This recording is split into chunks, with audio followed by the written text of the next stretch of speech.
Hi, I have CPTSD, and I've gotten to the point where most of the time it doesn't really control my life, but this week or this past wee while I have been feeling it, and my natural inclination is kind of to suppress it, push it down, ignore it. I've been through this before, I can work through it, I know it'll be fine, just keep tracking. And even this week, you know, when it got to the point where I was like, I just can't do anything, because I can't show up like this, you know, I can't show up like the imperfect version of myself. But the truth is that actually I can. It's okay to show up as you are. And so I thought, instead of suppressing this, it could be a good idea, honestly, to just talk about it. Because that's part of the reason that I've always been so motivated to have a platform on YouTube, is because I wanted to share this side of things, this sort of imperfect, challenging side of things. When I was younger, I couldn't find many resources that would actually pinpoint what I was going through. In fact, this whole thing, well, to be fair, I don't think CPTSD when I was a kid was a diagnosis. I'm not entirely sure. Sorry, the animals, obviously, as soon as I start doing something, they're like, actually, I'd like in, and then out, and then back in again, please.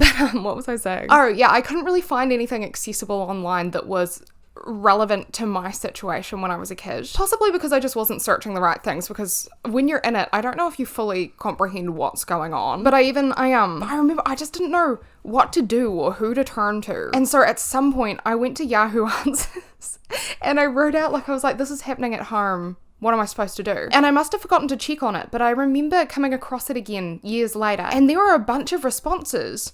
But they were all people saying, this must be a troll, this can't be true, this can't be happening. And it baffled me because it was my normal, and I didn't understand why people wouldn't believe that it was a true situation. And thinking back on that now, I realize that it's part of the reason that awareness for things is important, because you don't know what you don't know. If something seems far-fetched, even if it's a reality for somebody else, of course it's not going to be believable to the average person. They don't have that experience. And the thing was, you know, not many people were talking about it. I tried to find videos of people that were speaking about things that I'd been through, and I couldn't really find it, possibly because it could be seen as sort of like a shameful thing to have gone through. An embarrassing thing is probably not the right way to put it. Obviously, it's not something that you want to be proudly announcing to the world, except it kind of is. Like, I've been through this. Other people have been through this. It's just a story of a lived experience.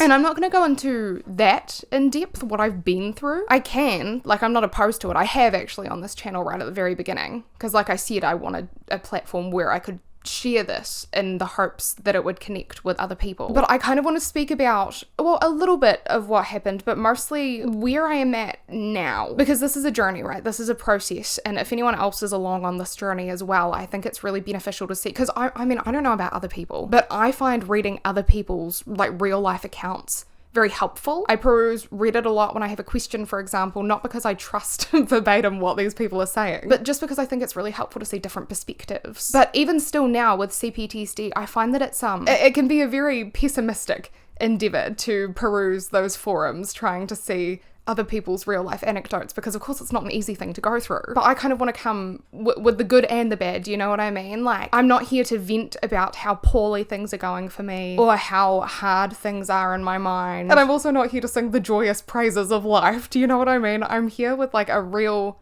perspective on what it's like to go through this for just a person. So I'm going to explain a little bit about what happened and, you know, what CPTSD is. If you don't need to hear it, there are chapters on this video. I'll put timestamps on the screen as well, so don't trigger yourself. Sorry, all of that yapping, and I realized that I never actually explained what CPTSD even is. But basically my understanding of it is that unlike PTSD, which is typically the result of one particular traumatic event, CPTSD is the result of more so continuous or repeated, I guess, like chronic trauma, which could be a lot of things. It could be something like child abuse, it could be domestic abuse, could be war that does it. But basically, when you're in a situation that overwhelms you for a prolonged period of time, that could lead you to developing CPTSD. I tried to find a sort of short but comprehensive list of CPTSD symptoms. Basically, CPTSD has 3 additional categories of symptoms to PTSD, which is difficulties with emotional regulation, an impaired sense of self-worth, and interpersonal problems, which may manifest as some of the following, being difficulty controlling emotions, preoccupation with an abuser,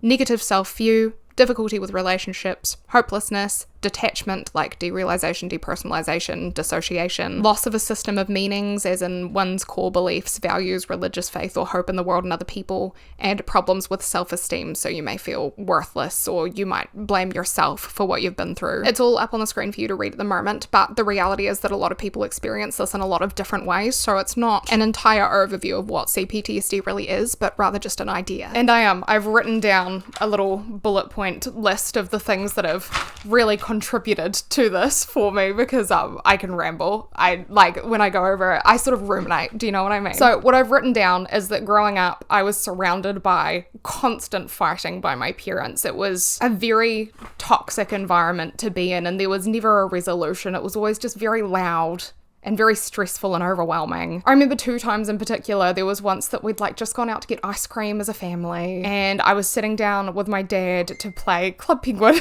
because of course I needed help. I couldn't decorate my igloo by myself. I don't have an interior designer bone in my body. I was like, Dad, I need your help. And they started arguing, and I remember Dad picking me up off his lap and putting me on the chair and just leaving me there to have a screaming match. And there was another time I remember where I was older, and we had a stop violence whistle in our house, which is another tangent. But my parents were arguing in the kitchen, and I went out into the hallway and I blew this whistle because I was just over it. And I remember my dad calling out, I hope that wasn't for us, Talia. And I was like, no, it wasn't. I just wanted to blow it. And then I went to my room. I still remember one time, I don't know how this happened, but Dad must have told me to do the dishes before school. I was young. And Mum was like, no, she's got to go to school. And somehow this ended up, I think Mum must have grabbed my hand to take me to school where I needed to be. And Dad grabbed my other hand, and they had this pulling match with me. And I remember being real confused, I guess. I was like, what's going on? Who do I listen to? Do you know what I mean? Because these are 2 people that you're supposed to trust, you're supposed to obey. And I was like, I don't know what I'm meant to do. But we went to our next door neighbours. I remember they gave me some pineapple lumps for the journey to school, because obviously that stressed Mum out pretty bad. One thing I do want to say is I don't want to hear anything bad about my mother, because she really has always tried her very best. She has had a tough go of it in life. She's also been traumatized pretty heavily. So what she has done for me is remarkable, considering how much she was also struggling. But yeah, one pivotal moment that I really remember that always comes back is, how old would I have been? I can't remember, but it was just after my mum's birthday, and she had my dad around, who had moved out at this point, and a friend around as well, a mutual friend, that they were just gonna chill in the lounge, have a couple drinks together, your average birthday sort of small celebration. But something happened to Dad. This is his recollection of the events, I guess you could say, is he reckons that he went out, or he reckoned that he went outside, they all did, to have a smoke. They smoked at the time, and the cold air made him black out, is what he said. But anyway, he tried to drive away, and the women, the 2, Mum and her friend, obviously were like, you cannot drive in this state, you've drunk, you have to stay here. And Dad just wouldn't have it. He got a little bit belligerent, and I was up at the time. I remember them trying to Mum and this friend fixed me a hot chocolate, and they were like, you need to go to bed, but I was already hyper aroused, you know what I mean? I could sense I was very alert, so I couldn't go to bed. But I went to see Dad in the lounge, and he got off the couch again. He was very upset that he wasn't being allowed to leave. And I guess what happened is Mum probably tried to grab him. I'm not sure. All I remember is Mum on the ground. I remember this friend on my dad's back, and then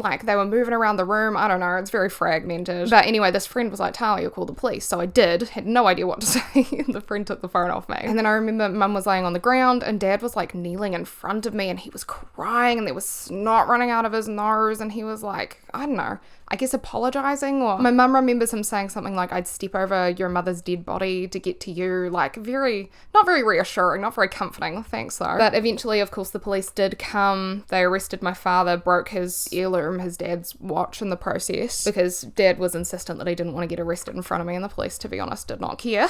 And then I remember we went to the hospital, and it turned out Mum had broken ribs, so that's where we got the stop violence whistle from, because of course there was a whole court process, and we needed supervised visits and stuff like that. He was trespassed from our street, and he went through an anti-violence program, and I went through a survivors of program, I don't know. But yeah, that was pretty pivotal. Following that, we moved out 45 minutes out of town, in with a man who unfortunately was an alcoholic, and I was very scared to leave my mother alone with him, because I thought something might happen. He just wasn't stable. And I remember there were some physical altercations and stuff like that. But the particular thing that stuck with me was this man was hell-bent on ending his life, but like, I think it was more of a cry for help than actually wanting to. He, for example, would like choke down a fistful of pills and then be like, oh, I'm dying, and like stumble around and faint, and we couldn't tell whether he was actually, like, of course we called emergency services, but we were like, I don't know what's going on, you know. For example, I'd see him, like, I remember walking around the property once. This was a big property, like a farmland sort of thing, but he was sitting in one of his sheds literally just making a noose, and I remember being like, oh my god, going inside and being like, Mom, we've got to call them again, you know. And then there was one point that we'd left at this point and we'd come back to, well, it's a very, very long story. We'd come back together somehow. We were in the same space. I won't tell you the whole thing, but we were driving away and I just got an iPod. I was so excited to have a camera in my pocket, so I was recording everything. And I had my iPod facing out the window recording as we drove away. And in the screen, as I was looking out there, I saw this guy with a rope and a desk chair, and I was like, oh, what's he doing with a rope and a desk chair now? Because he'd been acting weird the whole day. And Mum was like, oh, turn the car around. So we pulled back up, and we heard the desk chair fall, and we run up and he's hanging there. Luckily, he did get cut down. He survived. He's gone on to live a relatively fulfilled life from what I've heard. Not fantastic, but doing much better. I don't think he's an alcoholic anymore. But yeah, that's also really stuck with me. And then from there, of course, we were back in town and things started getting worse with Dad again. He started talking about spirits. I speak about this all in my video about the diary that I kept. Don't know how good the video is or how, I don't know.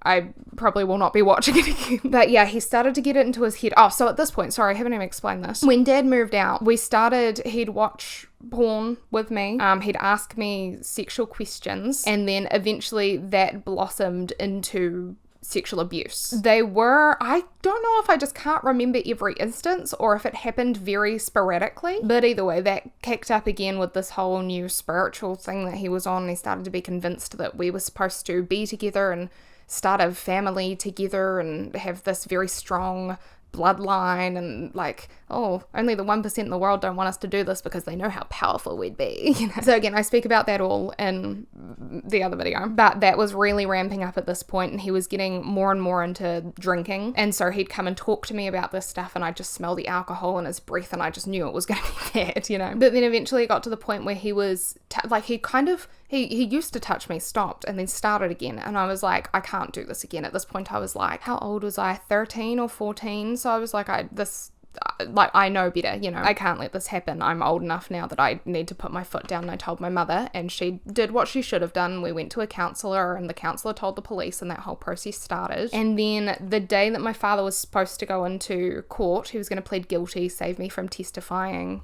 he hung himself. And in his letter, I remember being real disappointed, I guess, because I know how much he was struggling, and I know it sounds bizarre, but I do feel for him. But the thing that really frustrated me was that he said this in his letter, and he was telling this to the police too, but I was surprised that he put it in the letter, is he said, you know, I'm prone to blackouts, as you know, and I really don't remember any of this happening, but if you said it did, it must be true. And I read that and I just rolled my eyes, and I was like, I can't believe anything this man says, because I know that he remembers what he did, because he'd speak about it. Not even just the next day, he'd speak about it years past the event, so obviously he remembered. What a way to go out, you know what I mean? But anyway, from there, you know, pretty much everything about me had been eroded, because throughout my entire childhood it was always about survival rather than self-discovery or growth in other aspects. It was always just, I need to get through this day, I need to get through this day, I need to get through this event. And so everything just started manifesting as, like, for years I'd had social anxiety, really, like, if I was standing next to somebody, I would hold my breath because I was worried they'd hear me breathing. Like, I could not exist around people. And then it started manifesting as an eating disorder. I ended up losing quite a lot of weight,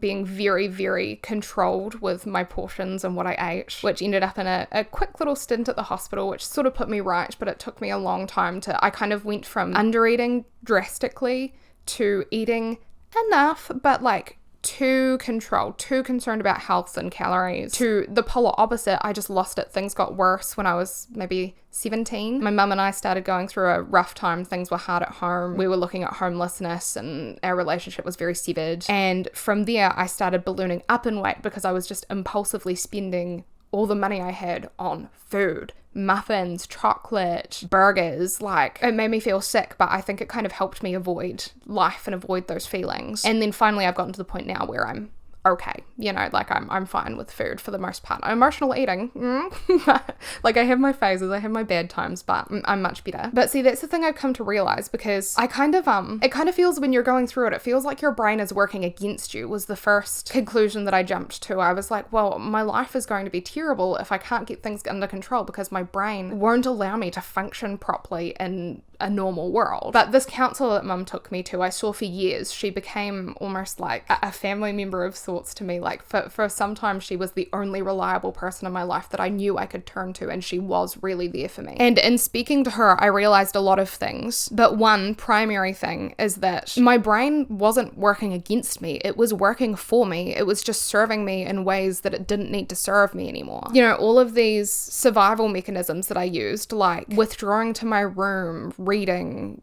playing on the computer, watching videos, etc., to sort of escape what was happening around me. That helped at one point, but now in my adult life, where I had a job to attend and stuff like that, it wasn't working for me anymore. That was really difficult. I went through a couple phases where I just couldn't do anything. I'm so grateful for my work, the workplace that I was at, for being so flexible and understanding, because there were months at a time that I couldn't go. And they were very encouraging of me to just take the time that I needed. I remember once because I tried to push myself. I tried to go in. And as soon as the girl I was working with spoke to me, it was something real benign. It was about like her pants or something. I had to run away. I went out the back and I cried because I'd been perceived, and I was so scared. I was like doing the dishes out the back, and someone came out there and was like, girl, like, do you need to be here or do you need to go home? And I was like, no, I can be here. No, I should go home. And what did I do when I was home? Nothing. I laid in bed and I watched YouTube just like I did when I was a kid. And I realize now that probably what I was experiencing was a very prolonged, very intense emotional flashback. Like something had put me back in that time of my life where I did feel that way. I felt small and hopeless and afraid of being perceived, for fear that it would hurt me. And I coped with it the way I knew how, which is not my brain working against me, is it? It's my brain doing exactly what it learned to do to protect me. Brains are amazing. But what goes hand in hand with that is the fact that brains can be rewired. And I think the one thing that I found especially difficult with CPTSD, especially during my formative years, this was really tough, like maybe 17 to 21, when your hormones are all over the place and you're really just learning how to be a person. Like, it was hard to know what I could attribute to CPTSD and what I could attribute to just myself and my natural growth, because, you know, there was this lack of identity that I had. I didn't know myself, because the only me I knew was the me that was surviving throughout my childhood. I never developed myself. So that was really hard. It was like, what do you like? I don't know. What do you dislike? I don't know. All I know how to do is please other people. All I know how to do is be a chameleon. You know what I mean? So to try to recognize yourself when you don't even know yourself and you're the one person that's meant to, that was really difficult. And then especially, like I said, during my formative years, I was like, well, is this identity crisis like me being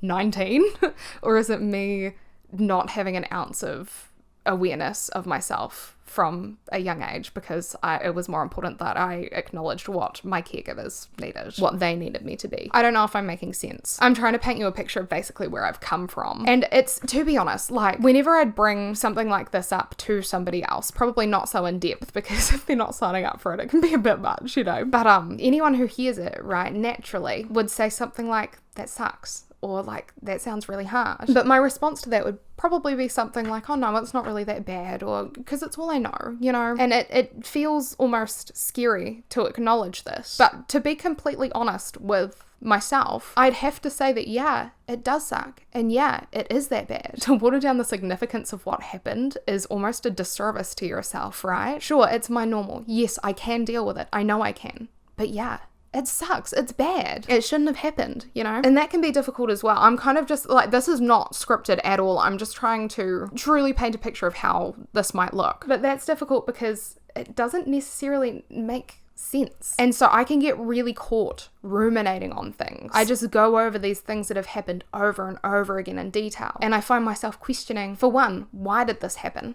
That's a question that can't really be answered. Mental illness, generational trauma. But then you go down to the specifics, right? It's like, well, why didn't I leave? Why didn't I say something? Again, these are questions that can't be answered. Why did things play out the way they did?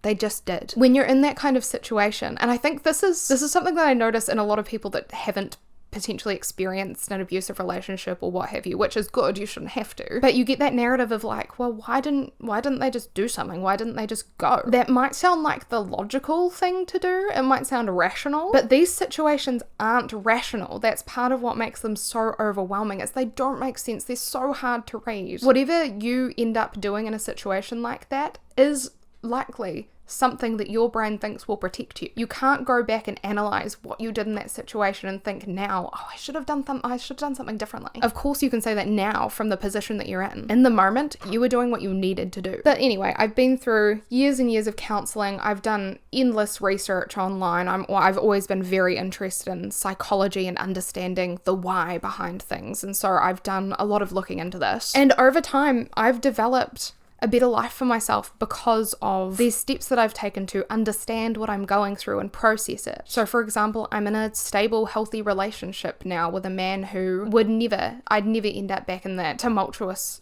home life situation that I was in. So I know I'm not repeating the cycle there. I'm on good terms again with my mother. We're getting along better than ever and I'm so grateful. I have the capability to have friends. I feel like I have family around me now, because down here it was just me and my mum. My partner has a big family. Now I have people around me that are close to me. I've established myself in certain workplaces. I've given myself the courage to know that I can try things and at least achieve small accomplishments. And especially since moving in with my partner and some of his family, I've had a real sense of purpose. I work for them. I make good food. I try to make balanced meals for them. I try to keep the house clean for them. So a lot of really good habits. I'm learning how to be around healthy people. I'm learning how people truly function. I'm kind of replacing that broken, muddled view of how people worked that I developed growing up. But when things go bad, they still go bad. I'm very grateful for the life that I have now, but I don't know, for example, because this is what sort of encouraged me to, well, I told you already, I've been having a bit of a rough time. Without going into too much personal detail, because I don't think that's necessary, recently there was a death of my partner's family, and that unfortunately, because I feel like, that's not about me.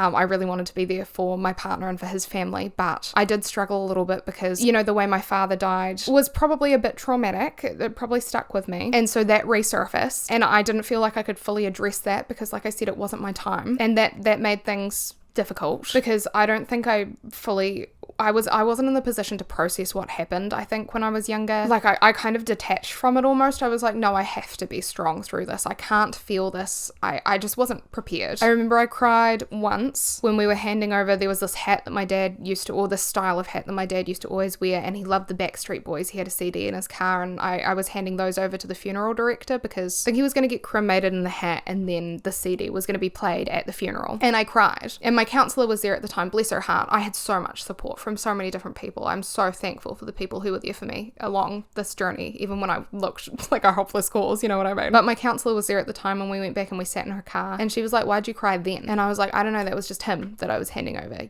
That was the one time that I really processed, but it was so confusing because in some ways it's reassuring, your abuser's gone, and otherwise it's like, oh, I've lost my father. And then I also remember the thought of like, oh, I killed my father crossing my mind, and I was like, well, that's not entirely true, but it's still an aspect of the situation that, again, I didn't process properly. I remember at the funeral I bit my cheeks so hard that I formed like sores on the side of my mouth, and it was because I didn't feel like I could cry. I didn't feel like it was okay that I cried. And honestly, at my father's funeral there was not a wet eye in the room, so I definitely would have been the odd one out. But again, it's very conflicting because I feel for my father. I know how much he was struggling mentally, and as much as now as an adult I can recognize that, for example, going through my own things, this is my responsibility. How I react is still my responsibility. There might be explanations to these things. They're not an excuse. When I was young, I don't know if I had that outlook yet, and I just felt bad. I felt bad for my father. So that was conflicting. I guess those feelings kind of resurfaced. And then there was an incident where I happened to be around someone who had been drinking too much and got belligerent, is the least detailed way that I could put it. I think that's fair. And that really set me off again because alcohol is a big thing for me. Like the alcoholic that we lived with 45 minutes out of town, and then also my father's blackout incident and all the times that he spoke to me with this alcohol in his breath, it just brings me straight back. I think I learned to attribute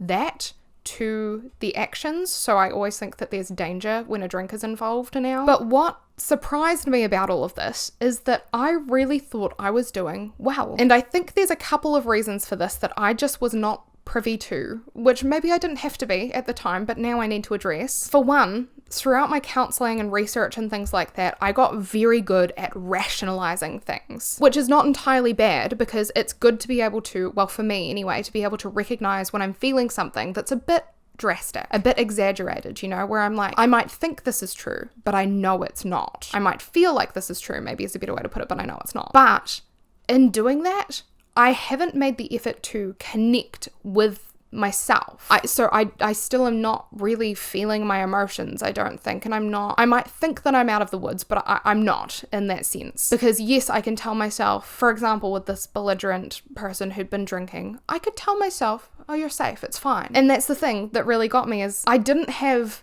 a mental recollection of the events. I didn't have a voice in my head telling me that I was in danger. I knew that I was fine. I wasn't concerned. My body was. That's what really shocked me, is it didn't matter what was happening in my head. I still, like, my fight or flight kind of kicked off. I was anxious about it. I was shaking. I had that, you know, that feeling in your chest. I call it like a butterfly feeling. I was lightheaded. I couldn't think clearly. It was like there was a program running in the background that was causing all of these side effects. And that was confusing. That was my first sort of tip off that something wasn't quite right. But then my partner, he went away on a work trip this week. 5 whole days. It's like a vacation for both of us. No, I'm kidding. But that's brought another thing to the surface where, like I said, I've been taking care of myself because it's taking care of other people. Without my partner here, I've really let things slip. Like, I thought, while he's gone, I'll focus on my work. And yesterday, I didn't get a lick of work done. I can't motivate myself. I'm not as motivated to eat properly because I'm not setting that example for anyone. I'm not as motivated to clean because, again, I'm not setting that example for anyone. I'm very good at being a caregiver to other people, which is something that I didn't realize because I'd been benefiting from that. So I'd been feeling good and feeling like I'm taking care of myself. And I do already kind of have workarounds for this. Like, I like to think basically of future me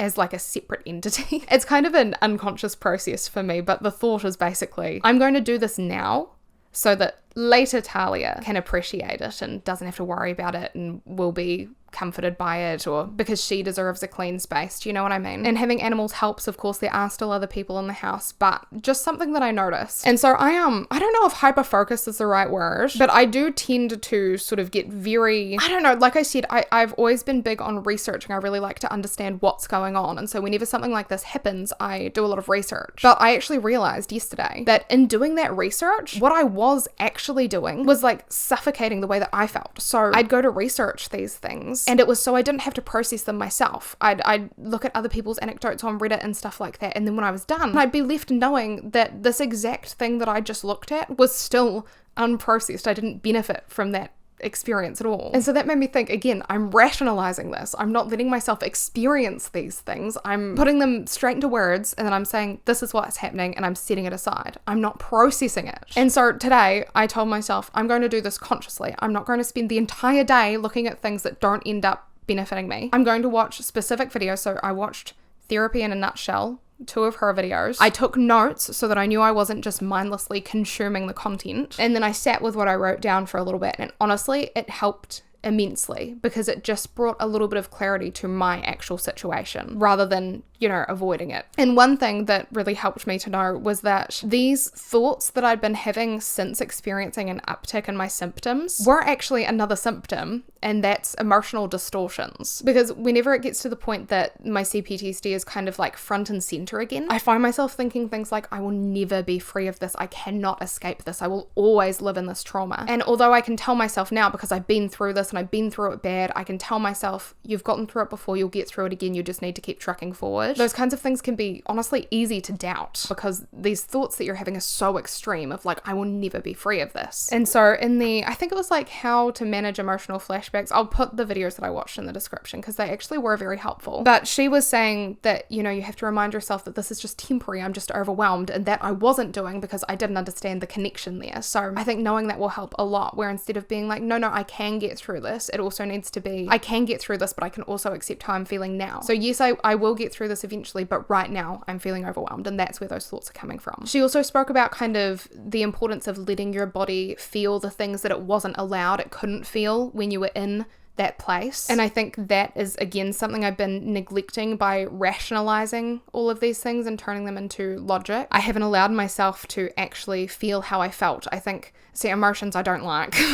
I'm not a big fan of emotions, but I need to, I think, open myself up to them a little bit. And something else I also realized on the subject of, sorry, I brushed over this, on the subject of the sort of drastic emotional distortions. This lady, I thought it was a great idea. I wrote this down. I said, write list of positive qualities and goodness. And the idea is that basically you can remind yourself of these things when you're feeling low, and you can see, no, I'm not worthless. No, I'm not a lost cause. This is just a bad time. These are all the things that I've done that are good. These are all the things that I have that are positive about me. Yeah, I thought it was a great idea and wrote it down. And then I realized that my mind had gone completely blank. I was like, that can't be good. Because I was like, yeah, I'll write a list of my positive qualities. And then I was like, crickets. Because everything about me, and this I didn't bring up earlier, my mother was very encouraging. Again, bless her heart, she tried her very best. My father, on the other hand, like, you can only do so much when this is your co-parent, but just everything was bad about me because it wasn't enough like him. Like, I remember getting old enough to the point that I would have my own opinions, and that dialogue of like, and I know this doesn't just happen with,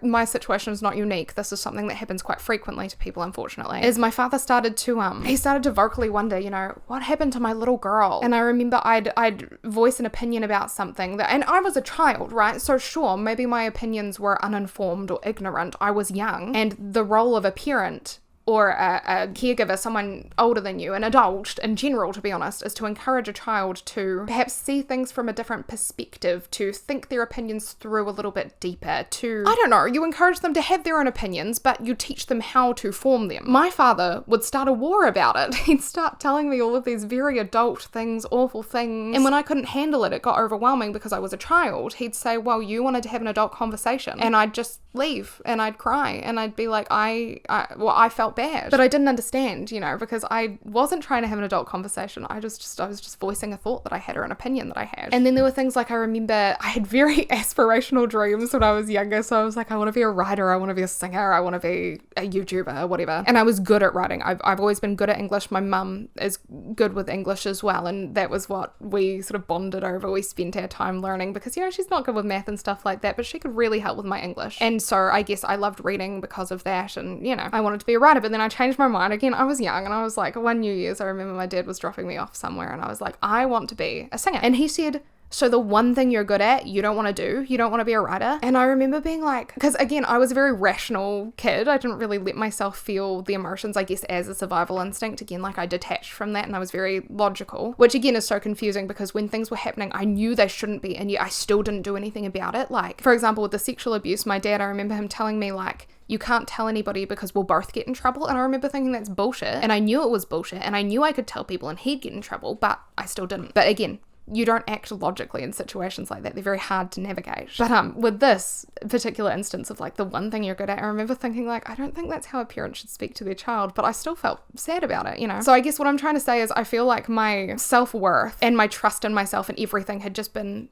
eroded over time, and I just pushed it all down. I learnt to ignore myself and favor other people. I learnt that I shouldn't be proud of my thoughts or my accomplishments. I learnt that if I put my mind to something, I still cannot do it because there are only certain things that I can do. I think basically what I was saying is that I don't know what positive traits I have or what goodness I have because I don't see that in myself. And on top of that, I don't trust myself if I do think there's something good about myself, because how would I know? Do you know what I mean? So I might say, oh, I'm funny, I'm a funny person, but then I think back to all the reasons that I'm not funny, or the people who haven't thought I'm funny, and I'd say, no, I'm not funny. And so that is a point I've written down that I need to work on connecting with myself and showing love for myself the way that I should. The other point that I've written down is that I could possibly benefit from documenting, sort of writing down what I experienced, the things that I ruminate over, because I almost feel like I'm scared to let them go, in the sense that if I do, I'm losing a part of myself. Like, my memories are already so fragmented as it is that I feel like I have to keep replaying these things because they shaped me, they made me, and I can't forget that, because if I do, I'll have no grasp on who I am and where I came from. So if I write them down, my hope is that I'll be able to let go of them mentally, let them escape my head, and then focus on what's underneath them, because I don't think I can get there when I'm just constantly replaying the events. And so I think, the positive self-talk that I've learned over the years is amazing. It's rational and it's good. I'll find something jumping into my head like, oh, you're a stupid bitch, aren't you? Why would you do that? And then I can walk it back and I can go, that's not a very nice thing to say. You wouldn't say that about anybody else. Why would you say that to this person, to yourself, have a deeper think about it. Why was that a stupid thing to do? Was it even a stupid thing to do? Can you learn from this? That has been helpful, and I don't want to discount the importance of that, but I think there's more to it than that. I think it's one thing to say something, and my mother always said this. She said, don't tell me you're sorry, show me you're sorry, right? So it's one thing that I can say in my head, oh no, that's not true, or oh no, I deserve nice things. It's another thing to action those things, to allow myself to have a treat because I want one, but to do it with enough consideration for myself and my well-being that I can say, you can have this treat, you can enjoy this treat, but you're not allowed more. So for example, that's where my poor eating would come in, where I'm like, well, I want this treat, but if I have this treat, it ruins my whole day, and then I spiral into emotionally eating and eating a bunch of junk food. No, you care for yourself. You can have one treat and then you enjoy it and you move past it. I think that's definitely a big thing, and I'd imagine people with CPTSD, other people probably experience this too, is that when something good happens, you're looking for the bad in it, or you almost like, I don't know if self-sabotage would be the right word, but it's like if something good is happening, you're like, well, there must be bad around the corner, so you make it happen. So it's like, it'll go from me enjoying a little treat to, oh, I'm such a fatty, I have no control over myself, to now I'm spiraling, now I'm eating poorly. And I guess recognizing those cycles and those things that aren't quite right can help you nip them in the bud. But it's just something that like I said, CPTSD is so ingrained. It often becomes so ingrained in you that it feels like what you are, but that's not true. That's not what you are. I think, funnily enough, I loved Matilda, by Roald Dahl when I was a kid. But just recently I watched the musical for the first time, and I was taken aback by how well Matilda was portrayed as someone who was going through a traumatic childhood. The songs especially really stuck with me. The musical begins with the song Miracle, and I love the doctor's part where he sings about how every life restores his faith in the world, how these newborns, they have so much potential, and how the most common thing in life is life, and yet every life is a miracle. I thought that was a really refreshing viewpoint that very much counters what someone who developed CPTSD in childhood would understand as the truth. And then it rolls into Naughty, and I was an avid reader as a child, and I found it really connected with me that Matilda drew these parallels to her life and was like, these are stories that I'm reading, the endings are set in stone, they've already been formed, these stories have been written, mine hasn't, and I'm in control of this story. I found that a really empowering viewpoint. And then When I Grow Up stuck with me as well. Of course, I think that's a relatable song to the majority of adults. You have all these big dreams and these big conceptions of what it's like to grow up when you're a child, and then you do it and you're like, oh, this is a bit rough. But then at the end, when Miss Honey comes in with the when I grow up, I'll be brave, I'll be strong, that really resonated. And then Matilda comes in with the if I think the ending is fixed already, I might as well be saying I think that it's okay. That really struck a chord with me. I think sometimes things feel inevitable. Again, it's that distorted thinking where, this is all I can be. This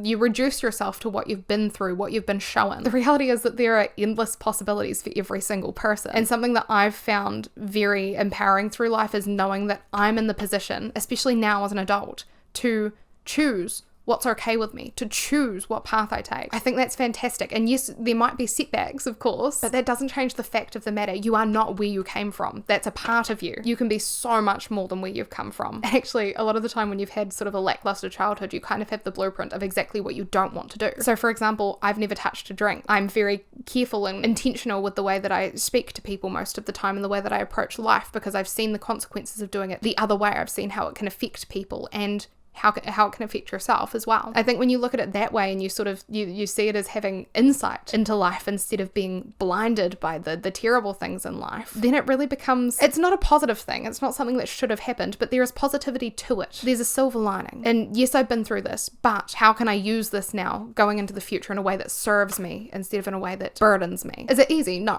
It's just a way that I've found helps me to think, yes, I'm experiencing this. Yes, it sucks what I've been through, but where's the good in it? If I have to deal with this, then I'm going to extract something good from it. I'm not a victim, right? Is the one thing. My mother had a real victim mentality, which is fair enough because I was lucky enough to have psychological help with the things that I went through from a young age. My mum did not have that luxury. She was born in the 50s and things just weren't. Times were different. It wasn't something that was spoken about. She didn't have that insight, right? So she had a real victim mentality that she's overcoming, and I'm so proud. She's doing so well, truly doing so well. while, but I kind of learnt that. I kind of learnt to wallow in my victimhood, and it was only when I started to step out of that I saw the colours in the world again. You're not a victim of your circumstances, you're not a victim of life, you are your own person. What's happened to you externally has nothing to do with who you are internally, but it can really beat you down, it can make you feel that way. But to end it off, the songs from Matilda, Quiet, another fantastic, it's almost like a glance into the mind of someone who's actively going through something traumatic. It's everything's loud and overwhelming, to I can see the words you're forming,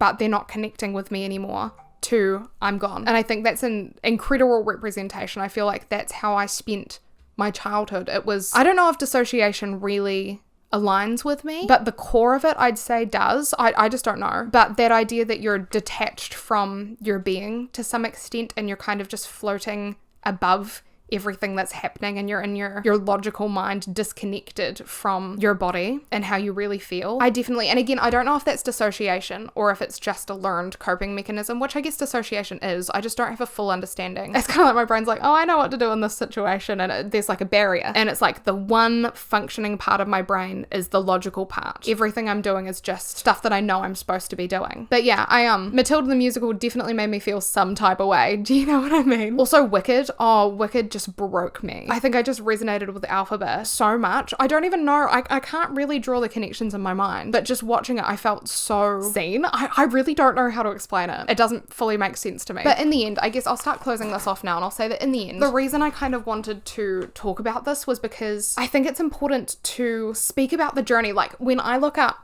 say for example, CPTSD on YouTube, I find a lot of people that are very well, the journey is ongoing, right? So they're going through their own journey of healing and understanding, but it's all very logical and fact-based, where it's like, this is maybe what you're feeling, this is a way to approach healing from it, which is incredibly beneficial. And I'm not saying that these things are like too prevalent or they shouldn't be talking about it like that, but I just wanted to come and offer a sort of real life, real person. I don't have any qualifications, nothing like that. This is just me. This is my journey. And I kind of want to make it very clear that, you know, this is a process. There are ups and downs. There are great times and bad times. It can feel really suffocating when you're in the thick of it. And I guess I just want to highlight a sort of midpoint in my process where I've come to the understanding that yes, this is a lifelong sort of process, and yes, it takes a lot of work, and yes, it's hard, but there's so much more to life than that. If I take a step back from what I've been feeling over the course of the past 2 weeks, I realize that actually I've made some huge improvements. Like I spoke about, I used to be out for the count for months at a time because I was just suffering so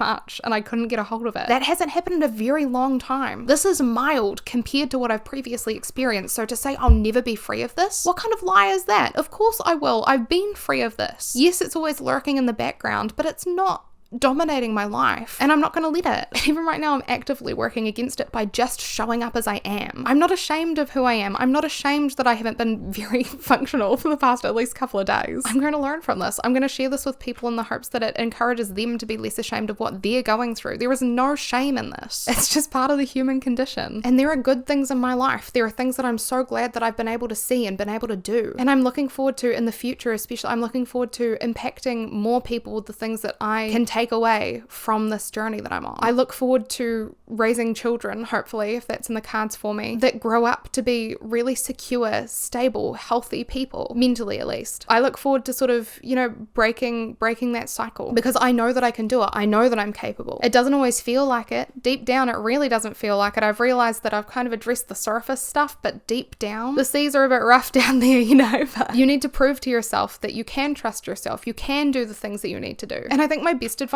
is probably to break things down into really, really tiny, not even bite-sized pieces that you can literally just swallow whole. A really easy example of this is chores, right? If you set yourself the task of cleaning your entire house in an hour and it's a tip, you're going to fail. You're going to feel shitty about yourself because you didn't accomplish what you set out to accomplish, and you're probably not going to try it again. You might avoid cleaning for good because you can't do it. But if you set yourself the goal of picking up that dirty sock from the ground, not even putting it in the laundry, just picking it up off the ground, and you accomplish that, you're setting yourself up for success. Now you can see that you can do these things. Now your next step is put it in the laundry basket. You don't have to do the laundry, just put it in there. I hope that makes sense, as I think it can seem really overwhelming to tackle things like this because of course there's a lot to it. But if you take it step by step and you allow yourself to be imperfect, imperfect and human, you're gonna find that you really can do things. Telling myself to just do things has been really, really helpful. Like, you're allowed to have off days, you're allowed to have problems, you're allowed to have disagreements. Just show up, give the best that you can in the moment. You can't function on 100% all the time. It's just not possible for anyone. But yeah, I hope this video sort of serves as a positive glimpse into the life of somebody who has CPTSD. There is light at the end of the tunnel. You know, there might be multiple tunnels that you have to go through continuously. But those moments that you pop out and you see the light, they get more prolonged, they get more frequent. And for the most part,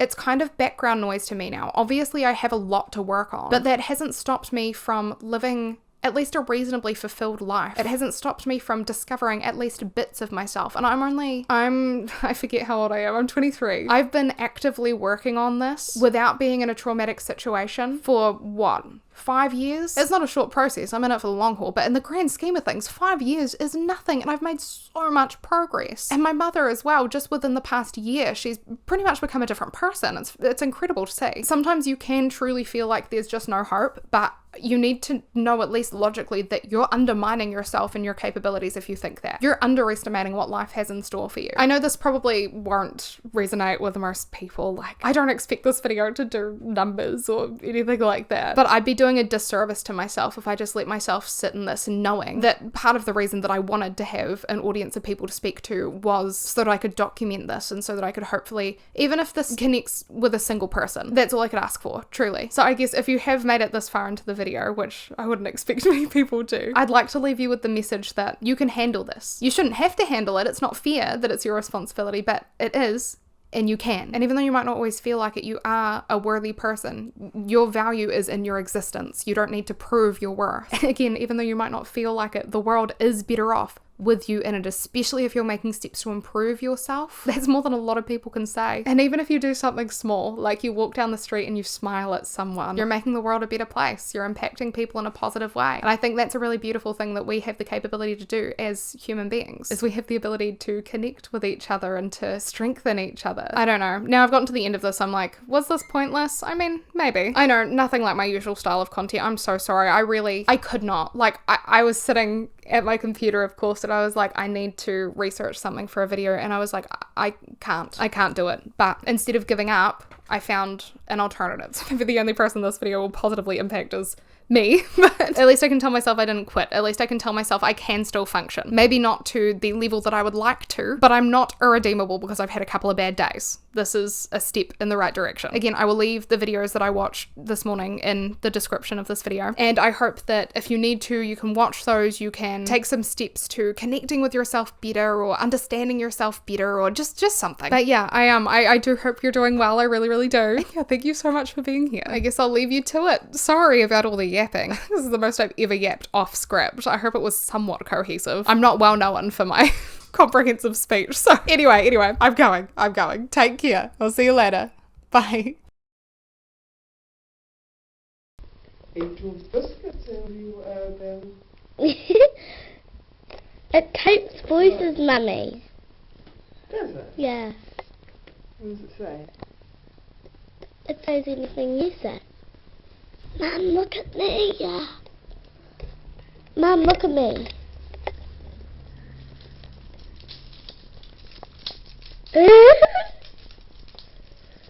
Nice fat smile, Mum. From... Not going to read you a story, tell you? Not going to read you a story, tell you? After I finish this, it's going to be a real long one. Say something. Anything. Dinosaur. Dinosaurs are cool. Dinosaur. You want me to read to you? Hello, Dad. I see you woke up. Me? Waking up? I don't know where you left your mug. I'm sorry, I can't help you out with a cup of coffee if you want. I was telling you when you said that thing that you said. What did I say? Oh, you just said something and I just didn't know what you said. And the camera heard you. Here I come, Bill, taking you.